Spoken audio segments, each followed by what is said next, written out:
Hello guys, आप सभी का स्वागत है आपके अपने YouTube channel number 1 wifi study पर, जो आपके लिए रोजाना लाता है सामान्य विज्ञान मॉडल पेपर सीरीज। इसी के साथ रोज नया वीडियो पाने के लिए आपके अपने यूट्यूब चैनल को सब्सक्राइब करना ना भूलें। आइए शुरू करते हैं सामान्य विज्ञान tutorial number 2। Question number first दिया हुआ बच्चों, शरीर में सबसे लंबी हड्डी का नाम, किसका नाम, सबसे लंबी हड्डी का नाम क्या है? तो इसका सही जवाब होगा फीमर। कौन सी हड्डी सबसे लंबी हड्डी है? फीमर, जो कहाँ पाई जाती है? जांग में पाई जाती है। और आपको ये बताते हैं कीटों का वैज्ञानिक अध्ययन एंटोमोलॉजी कहलाता है। क्या कहलाता है? एंटोमोलॉजी। कीटों का वैज्ञानिक अध्ययन एंटोमोलॉजी कहलाता है। क्वेश्चन नंबर 2 दिया हुआ है, शरीर में सबसे छोटी हड्डी का नाम। दोस्तों, पहले क्वेश्चन में पूछा गया सबसे लंबी हड्डी का नाम, जबकि दूसरे क्वेश्चन में पूछा गया कि सबसे छोटी हड्डी का नाम क्या है। तो आपको बताना है, इसका सही जवाब होगा स्टेपीज, जो कान में पाई जाती है। कहाँ पाई जाती है? ये हड्डी कान में होती है। इसी के साथ आपको ये भी ध्यान रखना है कि अस्थि उपचार का अध्ययन ऑर्थोपेडिक्स कहलाता है। क्या कहलाता है? ऑर्थोपेडिक्स, अस्थि उपचार का अध्ययन कहलाता है। बच्चों, आज हम इस वीडियो के अंतर्गत विज्ञान की शाखाओं का अध्ययन करेंगे। किसका अध्ययन करेंगे? विज्ञान की शाखाओं का अध्ययन करेंगे। अपने क्वेश्चनों के साथ आपको एक एक करके विज्ञान की शाखाओं के बारे में बताऊंगा। क्वेश्चन नंबर 3 दिया हुआ है, शरीर में सबसे मजबूत हड्डी का नाम। बहुत ही गजब का क्वेश्चन है बच्चों। शरीर में सबसे मजबूत हड्डी का नाम क्या है? तो इसका सही जवाब होगा मंडिबल, जो कहाँ पाई जाती है? जबड़े में होती है, अर्थात ये अपने जबड़े के अंदर पाई जाती है। इसी के साथ में आपको एक एक्स्ट्रा चीज ये भी ध्यान रखना है कि शिलालेख संबंधित ज्ञान का अध्ययन किस विज्ञान के अंतर्गत किया जाता है? तो इसका सही जवाब होगा एपिग्राफी के अध्ययन। किसके अंतर्गत? एपिग्राफी विज्ञान के अंतर्गत, जो एक शिलालेख अध्ययन करने की शाखा है। इसका अगला क्वेश्चन है, सीरीज का अगला क्वेश्चन नंबर 4। जन्म के समय नवजात शिशु की त्वचा का रंग कैसा होता है? बहुत ही शानदार क्वेश्चन है। नवजात शिशु की त्वचा का रंग कैसा होता है? तो इसका सही जवाब होगा हल्का गुलाबी। कैसा होता है? हल्का गुलाबी होता है। किसका? जन्म के समय नवजात शिशु की त्वचा का रंग कैसा होता है? तो हल्का गुलाबी होता है। बच्चों, ये क्वेश्चन रेलवे के एग्जाम के लिए, एसएससी के एग्जाम के लिए बहुत ही इंपॉर्टेंट है, जो आपको सफलता पाने में बहुत ही सहयोग करेंगे। Question number 5। हाँ, इसी के साथ आपको ये भी ध्यान रखना है कि 15 दिन के बाद त्वचा स्थायी रंग को प्राप्त कर लेती है। जब नवजात बच्चा होता है तो उसका 15 दिन के बाद में उसकी त्वचा स्थायी रंग को प्राप्त कर लेती है। Question number 5। नवजात शिशु कितने घंटे सोता है? बहुत ही गजब का क्वेश्चन है। नवजात शिशु कितने घंटे सोता है? आपको पता होना चाहिए ये चीज। तो इसका सही जवाब होगा 18 से 20 घंटे सोता है, किंतु वह हर 2 घंटे में जागकर अपनी मांसपेशियों को घुमाता है। ये चीज आपको ध्यान में रखना है। साथ ही आपको पुरातत्व संबंधित विज्ञान की शाखा का नाम मालूम होना चाहिए कि पुरातत्व संबंधित विज्ञान की शाखा को किस नाम से जाना जाता है। तो आपको तुरंत जवाब दे देना होगा कि ये आर्कोलॉजी के नाम से जानी जाती है। किसके नाम से? आर्कोलॉजी के नाम से जानी जाती है। आर्कोलॉजी के अंदर पुरातत्व संबंधित अध्ययन किया जाता है। क्वेश्चन नंबर 6 दिया हुआ है, बालक का विकास 6 वर्ष तक लगभग कितने प्रतिशत हो जाता है? बहुत ही इंपॉर्टेंट क्वेश्चन है बच्चों कि बालक का विकास 6 वर्ष तक लगभग कितने प्रतिशत हो जाता है? तो इसका सही जवाब होगा 90% तक। कितना? 90% तक। इसी के साथ आपको ये बात भी ध्यान रखना है कि मधुमक्खियों के पालन का अध्ययन किस विज्ञान की शाखा में किया जाता है? तो आपका तुरंत जवाब निकल के आना चाहिए कि एपीकल्चर विज्ञान की शाखा में मधुमक्खियों का पालन का अध्ययन किया जाता है। इसी के साथ अगला क्वेश्चन है क्वेश्चन नंबर 6। इसके साथ अगला क्वेश्चन दिया हुआ है क्वेश्चन नंबर 6। बालक का विकास 10 वर्ष तक लगभग कितने प्रतिशत हो जाता है? वेरी वेरी इंपॉर्टेंट क्वेश्चन कि बालक का विकास 10 वर्ष तक लगभग कितने प्रतिशत हो जाता है? तो आपके मुंह से तुरंत जवाब निकलना चाहिए कि इसका 95% भाग 10 वर्ष तक विकास हो जाता है। बालक का विकास 10 वर्ष तक 95% हो जाता है, आपको ये मालूम होना चाहिए। साथ ही आपको घास का अध्ययन किस विज्ञान के अंतर्गत किया जाता है, इस चीज को भी ध्यान में रखना है। एग्रोस्टोलॉजी के अंतर्गत। किसके अंतर्गत? एग्रोस्टोलॉजी के अंतर्गत घास का अध्ययन किया जाता है। क्वेश्चन नंबर 5 दिया हुआ, क्वेश्चन नंबर 8 दिया हुआ है, बाल्य अवस्था में बालक की हड्डियां कितनी होती है? बालक की हड्डियां कितनी होती है? कौन सी अवस्था में? बाल्य अवस्था में। तो इसका सही जवाब होगा बाल्य अवस्था में बालक की हड्डियों की संख्या 270 से 350 तक हो जाती है। कितनी हो जाती है? 270 से 350 तक बालक की हड्डियां हो जाती है। साथ ही आपको ये चीज भी ध्यान रखना है कि फूलों का अध्ययन एंथोलॉजी में किया जाता है। कौन सी विज्ञान की शाखा में किया जाता है? एंथोलॉजी में किया जाता है। क्वेश्चन नंबर 9 दिया हुआ है कि क्रायोजेनिक इंजन का अनुप्रयोग किसमें किया जाता है? तो इसका सही जवाब होगा रॉकेट के में। किसमें? रॉकेट के अंतर्गत। आपको ये पता होना चाहिए कि रॉकेट में किस इंजन का प्रयोग किया जाता है, तो तुरंत आपको बताना होगा कि क्रायोजेनिक इंजन के अंतर्गत, क्रायोजेनिक इंजन का प्रयोग रॉकेट के अंतर्गत किया जाता है। साथ ही आपको ये बता देते हैं कि वायुयान संबंधित विज्ञान की शाखा को किस नाम से जाना जाता है? बच्चों, बहुत इंपॉर्टेंट क्वेश्चन है। ये क्वेश्चन आपको मैं एक्स्ट्रा इसलिए बता रहा हूं कि आपको कम समय में ज्यादा से ज्यादा क्वेश्चन याद हो जाएं। अर्थात अपन अपने क्वेश्चन पे आते हैं कि वायुयान संबंधित विज्ञान की शाखा को किस नाम से जाना जाता है, तो आपको तुरंत बता देना है कि एरोनॉटिक्स। किसके नाम से? एरोनॉटिक्स के नाम से जाना जाता है। विज्ञान की वह शाखा जिसमें वायुयान संबंधित अध्ययन किया जाता है वो एरोनॉटिक्स शाखा कहलाती है। कौन सी शाखा? एरोनॉटिक्स। अगला क्वेश्चन है क्वेश्चन नंबर 10। क्वेश्चन दिया हुआ है, जब टीवी का स्विच ऑन किया जाता है तो क्या होता है? बहुत ही इंपॉर्टेंट क्वेश्चन है कि जब टीवी का स्विच ऑन किया जाता है तो क्या होता है? तो इसका सही जवाब होगा कि दृश्य तुरंत प्रारंभ हो जाता है लेकिन श्रव्य बाद में सुनाई देता है। क्योंकि आपको पता होना चाहिए कि ध्वनि प्रकाश की अपेक्षा कम वेग से चलती है।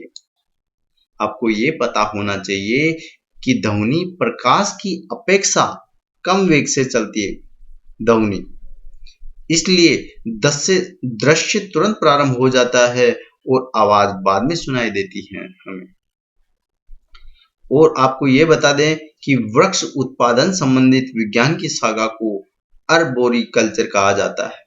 वृक्ष उत्पादन संबंधित विज्ञान की शाखा को अर्बोरिकल्चर कहा जाता है। क्वेश्चन नंबर 11 दिया हुआ है कि 12 वर्ष तक के बालक के मस्तिष्क का भार कितना होता है? बच्चों, वेरी इंपॉर्टेंट क्वेश्चन, परीक्षा की दृष्टि से बहुत इंपॉर्टेंट क्वेश्चन है कि 12 वर्ष तक के बालक के मस्तिष्क का भार कितना होता है? तो आपको तुरंत जवाब देना होगा कि लगभग 1260 ग्राम होता है। कितना होता है? 1260 ग्राम होता है। साथ ही आपको हम ये भी बता देते हैं कि एक स्वस्थ मनुष्य के मस्तिष्क का भार 1400 ग्राम होता है। आपको ये भी ध्यान रखना है कि एक स्वस्थ मनुष्य के मस्तिष्क का भार कितना ग्राम होता है? 1400 ग्राम होता है, जबकि बालक के मस्तिष्क का भार कितना होता है? 1260 ग्राम होता है। क्वेश्चन नंबर 12 दिया हुआ है कि मनुष्य के शरीर में कितनी हड्डियां होती है? मनुष्य के शरीर में कितनी हड्डियां होती है? बच्चों, ये क्वेश्चन परीक्षा की दृष्टि से वेरी इंपॉर्टेंट क्वेश्चन है। साइंस के जो क्वेश्चन आपके लिए मैं लाया हूँ बहुत ही छांट के लाया हूँ ताकि आपको परीक्षा में बहुत ही सिद्ध साबित हो, जो आपको सफलता दिलाने में अपनी अहम भूमिका निभाते हैं। इसका सही जवाब होगा 206 हड्डियां। कितनी हड्डियां? 206 हड्डियां। साथ ही आपको बताते हैं कि बालक के जन्म के समय बालक में 270 हड्डियां होती हैं एवं बाल्य अवस्था में बालक ही हड्डियां 350 होती है। नेक्स्ट क्वेश्चन है क्वेश्चन नंबर 13। क्वेश्चन नंबर 13 दिया हुआ है, तूफान की अवस्था किसे कहा जाता है? Very very important question. तूफान की अवस्था किसे कहा जाता है? इसका सही जवाब होगा किशोर अवस्था को तूफान की अवस्था कहा जाता है। साथ ही आपको ये चीज मालूम होनी चाहिए कि प्राणियों के व्यवहार का अध्ययन क्या कहलाता है? प्राणियों के व्यवहार का अध्ययन इथोलॉजी कहलाता है। क्या कहलाता है? इथोलॉजी कहलाता है। Question number 14। क्वेश्चन नंबर 14 दिया हुआ है, तारे में अक्षय ऊर्जा के स्रोत का क्या कारण है? तारे में अक्षय ऊर्जा के स्रोत का क्या कारण है? तो इसका सही जवाब होगा हाइड्रोजन का हीलियम में परिवर्तन होना तारे में अक्षय ऊर्जा के स्रोत का मुख्य कारण है। इसी के साथ आपको एक एक्स्ट्रा क्वेश्चन बता देते हैं कि शैवालों का अध्ययन किस विज्ञान की शाखा में किया जाता है? बच्चों, ये बहुत ही इंपॉर्टेंट क्वेश्चन है। शैवालों का अध्ययन किस विज्ञान की शाखा में किया जाता है? तो इसका सही जवाब होगा फाइकोलॉजी में। किसमें? फाइकोलॉजी में शैवालों का अध्ययन किया जाता है। Question number 15। एक्स किरणों का प्रयोग किसके लिए किया जाता है? एक्स किरणों का प्रयोग किसके लिए किया जाता है? तो इसका सही जवाब होगा बहुमूल्य पत्थरों और हीरो में खराबी का पता लगाने के लिए एक्स किरणों का प्रयोग किया जाता है। और आपको ये बता दें कि प्राकृतिक भूगोल का अध्ययन फिजियोग्राफी में किया जाता है। विज्ञान की वह शाखा जिसमें प्राकृतिक भूगोल से संबंधित अध्ययन किया जाता है वो फिजियोग्राफी कहलाती है। क्या कहलाती है? फिजियोग्राफी कहलाती है। अगला question, question number 16। Question number 16 दिया हुआ है, विद्युत उत्पन्न करने के लिए कौन सी धातु का उपयोग होता है? बहुत ही गजब का क्वेश्चन है। इसका सही जवाब होगा यूरेनियम धातु का। किस धातु का? यूरेनियम धातु का। बच्चों, मिट्टी का अध्ययन विज्ञान की किस शाखा में किया जाता है? आपको ये पता होना चाहिए। तो हम आपको बता रहे हैं कि पेडोलॉजी में किया जाता है। किस विज्ञान की शाखा में किया जाता है? पेडोलॉजी में। मिट्टी का अध्ययन पेडोलॉजी के अंतर्गत किया जाता है। Question number 17। तारे अपनी ऊर्जा किस प्रकार से प्राप्त करते हैं? तारे अपनी ऊर्जा किस प्रकार से प्राप्त करते हैं? तो आपका सही जवाब होगा नाभिकीय संयोजन से। किससे? नाभिकीय संयोजन के द्वारा तारे अपनी ऊर्जा प्राप्त करते हैं। और तंत्रिका तंत्र का अध्ययन न्यूरोलॉजी में किया जाता है। तंत्रिका तंत्र का अध्ययन विज्ञान की किस शाखा में किया जाता है? तो आपको पता होना चाहिए कि न्यूरोलॉजी के अंतर्गत तंत्रिका तंत्र का अध्ययन किया जाता है। Question number 18। क्वेश्चन नंबर 18 दिया हुआ है कि उच्च तापीय अतिचालक धातु कौन सी होती है? इसका सही जवाब होगा सिरेमिक ऑक्साइड। कौन सी? सिरेमिक ऑक्साइड एक उच्च तापीय अतिचालक धातु होती है। बच्चों, इसी के साथ आपको एक नया क्वेश्चन ध्यान में रखना है कि कोस्मोलॉजी ब्रह्मांड के जन्म, विकास और विलोपन का अध्ययन किया जाता है। कोस्मोलॉजी एक विज्ञान की शाखा होती है जिसमें ब्रह्मांड के जन्म, विकास और विलोपन का अध्ययन किया जाता है। इसी के साथ नेक्स्ट क्वेश्चन है अपना क्वेश्चन नंबर 19। बच्चों, आपको बताते हैं कि रोजाना नया वीडियो पाने के लिए आपके अपने YouTube चैनल को सब्सक्राइब करना ना भूलें, साथ ही शेयर करना ना भूलें ताकि आपको रोजाना नया वीडियो का नोटिफिकेशन मिल सके और आप रोजाना अपनी तैयारी को मजबूत बना सके। इसी के साथ क्वेश्चन नंबर 19 दिया हुआ है कि एकीकृत परिपथ में, कौन से परिपथ में?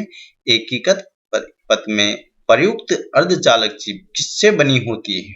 अर्धचालक चिप किससे बनी होती है? तो इसका सही जवाब होगा सिलिकॉन से। किससे? सिलिकॉन से बनी होती है। मनुष्य के सौंदर्य का अध्ययन किस विज्ञान की शाखा में किया जाता है? बच्चों, तो इस चीज का आपको ध्यान रखना है कि केलोलॉजी के अंतर्गत मनुष्य के सौंदर्य का अध्ययन किया जाता है। किस शाखा के अंतर्गत? केलोलॉजी शाखा के अंतर्गत मनुष्य के सौंदर्य का अध्ययन किया जाता है। Question number 20। ओटो हॉर्न ने अणु बम की खोज किस सिद्धांत के आधार पर की थी? तो इसका सही जवाब होगा यूरेनियम विखंडन सिद्धांत के आधार पर। कौन से सिद्धांत के आधार पर? यूरेनियम विखंडन सिद्धांत के आधार पर ओटो हॉर्न ने अणु बम की खोज की थी। साथ ही आपको बता दें कि पर्वतों का अध्ययन ओरोलॉजी शाखा के अंतर्गत किया जाता है। किस शाखा के अंतर्गत? पर्वतों का अध्ययन ओरोलॉजी शाखा के अंतर्गत किया जाता है। बच्चों में एक्स्ट्रा क्वेश्चन इसलिए बता रहा हूं कि आपको कम समय में ज्यादा से ज्यादा क्वेश्चन याद होए, साथ ही आपका दौरान होता रहे। ये चैनल आपके लिए बहुत ही इंपॉर्टेंट साबित होगा, जो आपको निश्चित रूप से सफलता पाने में आपकी मदद करेगा। Question number 21। क्वेश्चन नंबर 21 दिया हुआ है, लेजर एक युक्ति है, किसके द्वारा उत्पन्न किया जाता है? इसका सही जवाब होगा उद्दीप्त विकिरण के द्वारा। किसके द्वारा? उद्दीप्त विकिरण के द्वारा। और आपको ये बता देते हैं कि हड्डियों का अध्ययन ऑस्टियोलॉजी के अंतर्गत किया जाता है। किसके अंतर्गत किया जाता है? हड्डियों का अध्ययन ऑस्टियोलॉजी शाखा के अंतर्गत किया जाता है। Thanks for watching. रोजाना नया वीडियो पाने के लिए आपके अपने YouTube चैनल को सब्सक्राइब करना ना भूलें। थैंक्स, धन्यवाद।